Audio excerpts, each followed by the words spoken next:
Honorable Muchitale, and pretty much their expectations of the president's address were key. What they agreed, their consensus was that they would really want to hear the president articulate maybe strategies on how to solve the Uganda-Rwanda row, and that pretty much didn't come out at all. At any one point we didn't get to see that, but from what we were able to hear the president say, there were also a few reactions to it. And let's take a watch on this.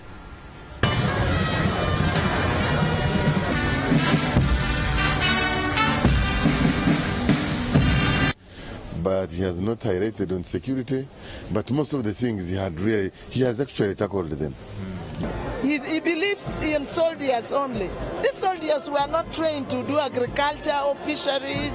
He took a lot of time in agriculture, and yet when you compare this time he has given in agriculture, you compare with the resources allocated for agriculture, it's a peanut. Touched most of the key areas of the economy. I was so much happy with the capitalizing the Uganda Development Bank to give loans to the farmers, and also the local content, where all the investors, all people who take up government contracts, they'll be using our local people in terms of labor. They'll be using our local materials, and automatically people will get them. He has talked about the key in the key business for this country is agriculture. And he has talked so much about the agriculture, and me as being now in the sugar sector, we are now doing a big opening of the land whereby the government is, and through government, they are helping the people through NADS to empower them to grow cane on grant basis and for me to produce. So that means we will have now excess sugar which we can export. It's unfortunate that our president has really made this look like it's just casual talk where you come to accuse the other one and you accuse the other. If he thinks we are a problem to him, he needs to state how we become a problem. The money he uses to do activities for the ordinary persons is not his personal money. He holds a budget for Ugandans, for heaven's sake.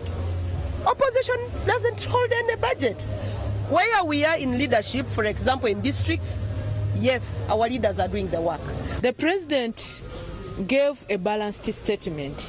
He has given a balanced statement by talking about different sectors, informing the country what has been able to be done very well, but equally what has not been done very well, like telling us how they took little power voltage to Karamoja, which is not enough for them to set up industries in that area, yet we have many minerals in the area.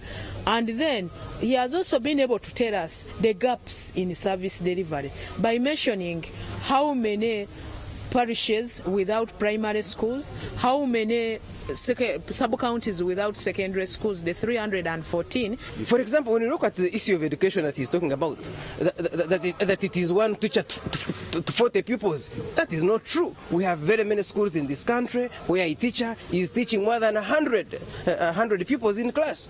You go to some other areas in Busoga where teachers are teaching under trees. So for me, there is a missing link either between between him and the ministries, or these people in the ministries are just sitting in their offices and writing figures and giving them to him, because these rose figures don't depict what is on the ground. Well, taking it from Honorable Francis Mushke, he says that the rosy picture that was painted by the president in the State of the Nation Address 2019 did not actually depict what was on ground for each and every Ugandan that was seeing it. Mm-hmm. Right, and also, the other thing that people expected him to articulate very well is, how the CCTV cameras installation is actually, helping curbing urban crime. Of course, by April this year, we know that 1,094 CCTV cameras were installed out of the 3,223 thereabout cameras that were supposed to be installed. So people have been asking, okay, fine, we still have, crime being perpetrated demonstrated in broad daylight, especially at where we have the installations of the CCTV cameras. So guys are asking, then why is it still taking long for the police to investigate and bring people to book? So the conversation on how, you know, the CCTV cameras and pretty much an accountability or a rationale to tell us that, hey, this is the investment that we made and this is how it's been able to help us curb crime, or pretty much been able to help us investigate and maybe, you know, hasten the process of investigation as well. So pretty much just giving an accountability of that. And this highlights that are coming from the people and also, you know, members of parliament, so to speak. Rwanda border remains to be a key conversation. Over and above that, also the SGR, you know, conversation. He didn't point to that as much, and we know that Uganda was relying on Kenya to, you know, access, you know, loans from China, which China declined, and so that means that Kenya will no longer, you know, pretty much build the SGR to Naivasha as earlier agreed, such that, you know, that is pulled to the border and hence to Uganda. And so that was expected from especially entrepreneurs, so to speak, traders. There are lots of expectations you had, and we'll be getting into those because from the Daily Monitor yesterday, 10 key issues that at least we expected to have been talked about in depth, but unfortunately a few things we're not able to get in depth into. But let's take a call. Good morning.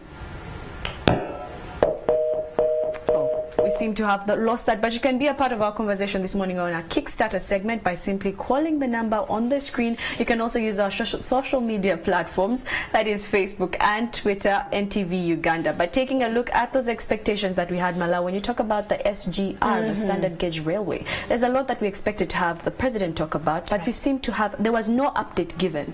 Completely. No update given, but we had known over the years he has made mention of it. Right. So at this point in time, no update given, but we're hoping that perhaps something would be said. Yes. Let's take in this call. Hello, good morning. Good morning. Who are we speaking to? You're talking about. Yes, Moses, what is your comment this morning on the State of the Nation address? I think the president played out his number.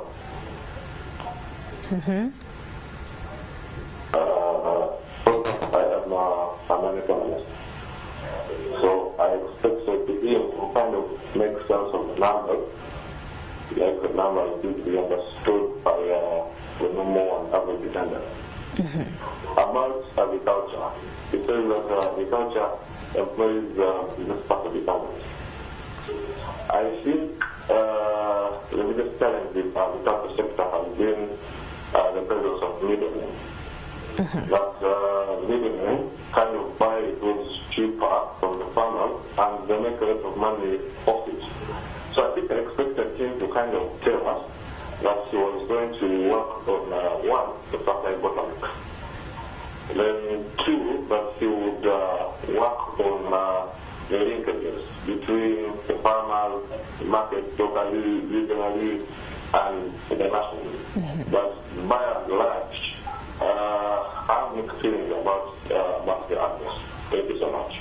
Thank you so much, Moses, highlighting agriculture on that end of things and the numbers. For a number of people, the numbers came out and they just seem to try and calculate and wonder how is this possible. But the good thing is in the Daily Monitor today, on page 38 and 39, you can be able to get the speech from the president yesterday and also get to have the numbers just for you to try and make sense of them. Right. Yeah. He did mention something quite critical as we take the next phone call.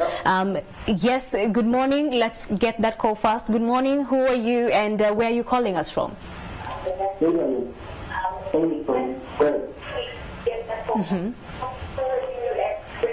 ahead. I'm calling from Rwanda. According to the president's State of the Nation.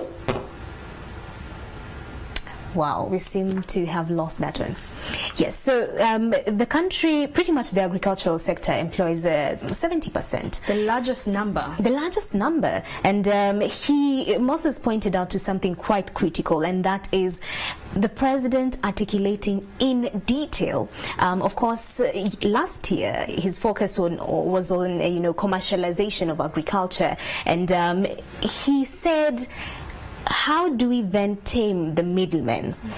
because it's them that buy from the farmers at very, meager rates, low rates, and they escalate that, and is it tripling the profits and stuff like that, and so the farmer ultimately gets shortchanged. So he expected that, and I think this is the cry of many people saying that, okay, fine, it's a big term, commercializing agriculture, but how about we get into the processes? How about we sort out the entire value chain, agricultural value chain, such that we get to realize our potential as a country, pretty much, and it having an effect on our economy. It goes back to the systems in place. If we have the right systems in place, we can actually be able to actualize commercialization of agriculture, because the president has mentioned it a number of times. And yesterday within his address, he gave 4 sectors that he believes will be able to create wealth and jobs. And one of them was commercialization of agriculture. There was the service sector, where we have hotels, tourism being a part of that. There was ICT as well, and industries.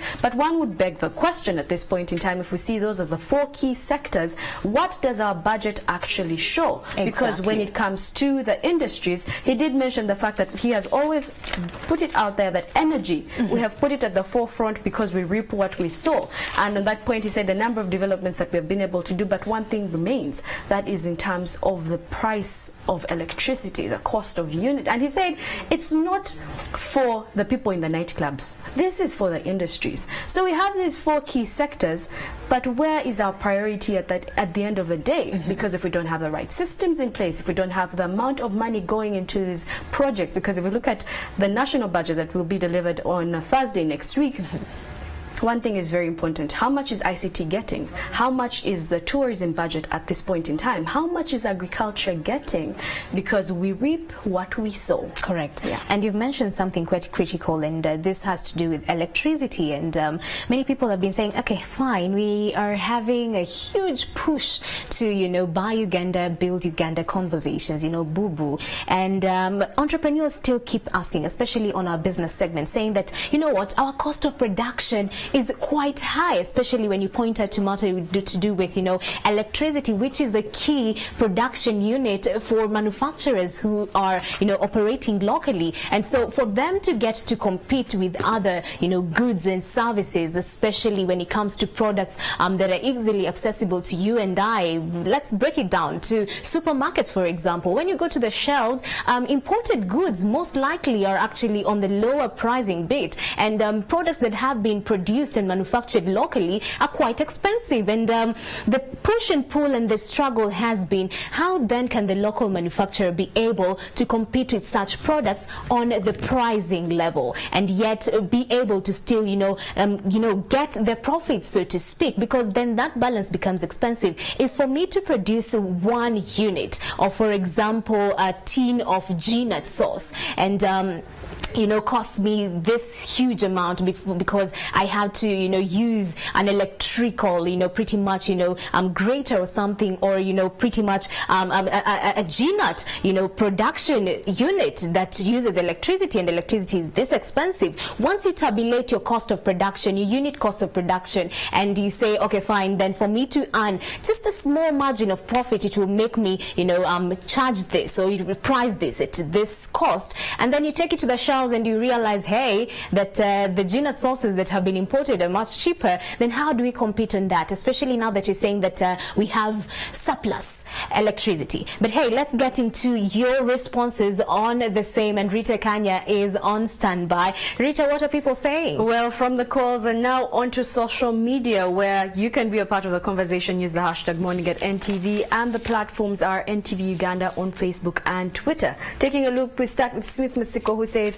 his address restored confidence in the population that the economy is on the expansion path and is within reach to the middle income status. He scores a distinction on security. Going ahead onto Facebook, we have Chris Kato, who says it was state of nation history rather than current state of the nation. Still going further, we have Peter Wakoba, who says the president delivered his usual speech, leaving most important and beneficial items like salary increment, addition of drugs to hospitals, and job creation and friction with neighbors, which have left business communities in despair. Still going ahead, You can also use the social media platforms, as I had told you earlier. We have Greens Kansime on Facebook who says, extremely perfect, though lengthy because it has given account of what achievements the country has registered and prospectus of economy at this point in time. And on Twitter, John Kebatala, I hope I say that right. The president's note on the GDP, our total population, and the per capita income leaves Ugandans with unanswered questions. These numbers are wrong, he says. And we have Kabuye Joseph, who says he hasn't addressed the issue of democracy and security, where robbers have reached an extent of closing roads in town. Talk about the poor relationship with Rwanda, where the armed forces shamelessly entered Uganda and killed people. Ugandans wanted to know about that. Now it goes on to show what Ugandans expected to hear and what they got. And we have Lumpen Jacobs, who says, it's always the same thing, and that is security, opposition, flashbacks, history, nothing new. And still going forward on Twitter, Muhindo Justin, who says, the president has always been singing the same song of corruption eradication for many years, but none of his bigwigs has ever been convicted.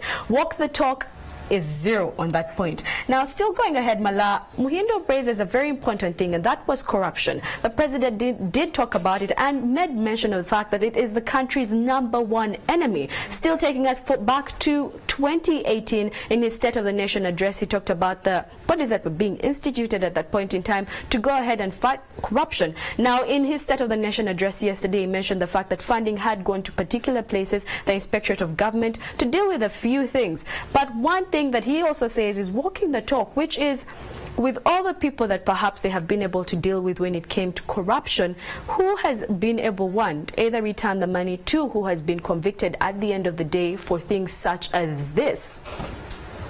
Right, Rita, that's a critical, response that you're getting from that particular viewer. Yes, the president did mention that he's focusing on increasing the budget for, the anti-corruption agencies, and we did know that the State House Anti-Corruption Unit was also, pretty much put in place to ensure that it helps out the IGG to tackle matters to do with corruption. But the question still remains: how many, big wigs, will be put to the task of pretty much, telling the public how much they're worth and how they were able to, pretty much garner such, big amounts of wealth, or, levels and degrees of wealth, so to speak. And that's critical. So keep your views coming. The hashtag is Morning at 10 TV. Critical conversation we have, but it wasn't all misses, guys. Let's be positive.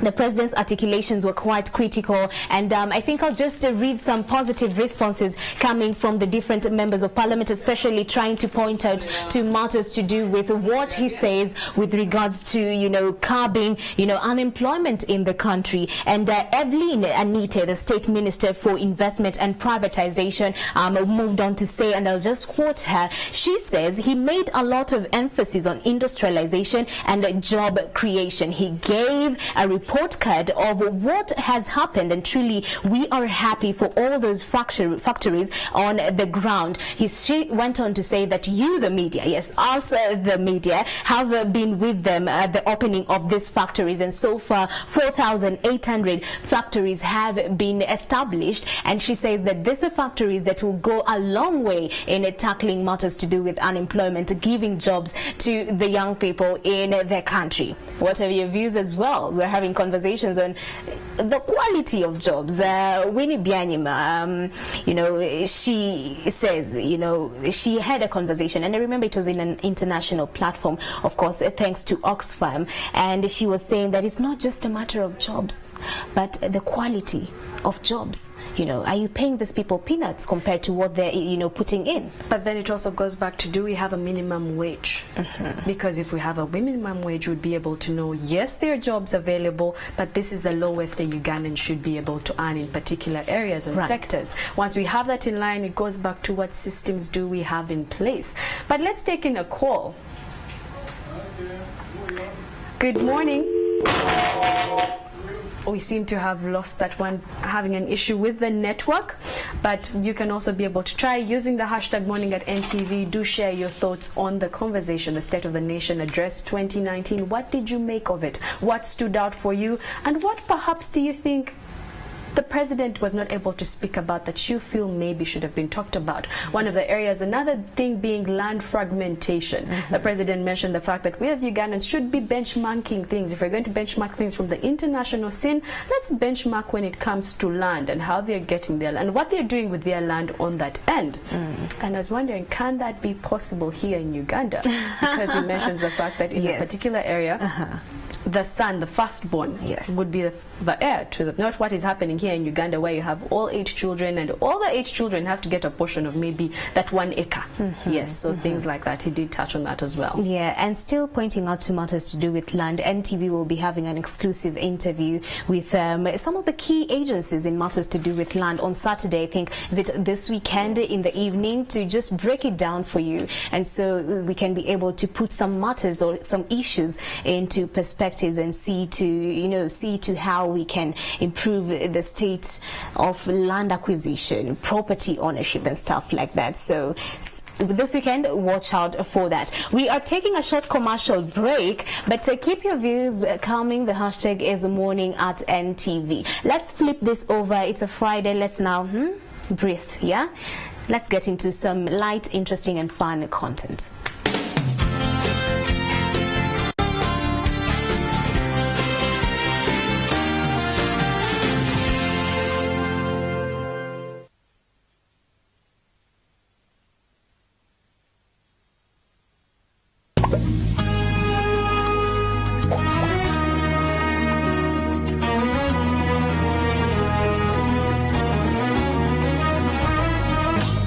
Ramadan Minute is brought to you by... At the New Bay, we create the home you love with our luxurious furnishing and building products.